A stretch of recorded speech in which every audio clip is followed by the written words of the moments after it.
Good evening, ladies and gentlemen. Welcome to the NDSU Women's Post-Game Show with Eric Bunnel and Taylor Schloemer, sports editor at the Spectrum. Well, Taylor, the NDSU women, they came out swinging, 18-18 at the end of the first quarter, and then a 23-2 run midway through the second. Is that kind of what did them in?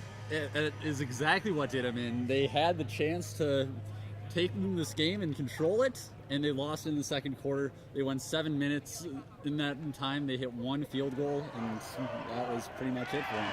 So, I know they just lost. They lost by 25, which 87-62.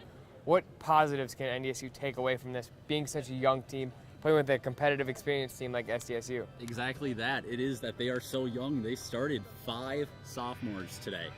All those players should be back next year. Coach Wallace has said they're going to be adding some new freshmen into the mix. They're going to hopefully get a couple of transfers in, and this should be a new team come next year. What are your predictions for next year? I mean, do they maybe creep up toward that 4-5 line, or do they? Maybe not that high next year, but it's the Summit League right now. It's the top, the middle, and the bottom.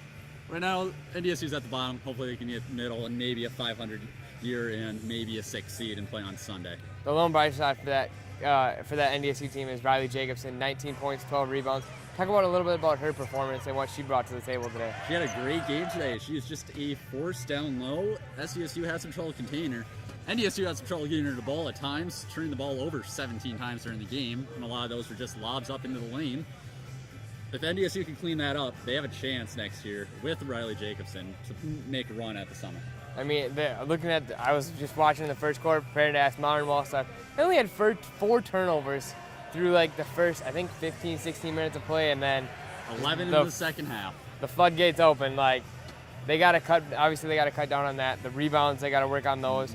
How do they continue to work on, like, is it just fatigue that they got to worry about? I think it's some of that fatigue. Riley Jacobson alluded to that during that second quarter lull in the post-game press conference.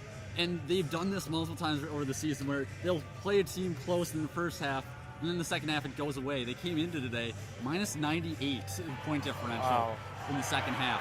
SDSU, meanwhile, was plus 237. So that difference can make it big. That SDSU team, they battled, I believe it was 4th-ranked Louisville at the time, at home. They took them down to the wire. So, I mean, that's a competitive team. They're one of the first 4 out on the NCAA tournament bracket. Do they like their chances to go on to win it, or is that USD team lurking? I would like their chances at least against possibly Western Illinois. We don't know that matchup yet. We won't know that until Sunday. But SDSU, South Dakota, it looks destined to be in the Summit, but I still think the Coyotes have a chance to pull it out. Is it USD, SDSU, both men and women, or does somebody break that up? I think it's both men and women, and I think USD will take the women's side, and the men will be taken by South Dakota State. All right, well, that is all the time we have for now. We'd like to thank you guys for watching this edition of the Bison Women's Post-Game Show. Be sure to check us back out tomorrow for the NDSU Men's Pregame and Postgame Show. Have a great night.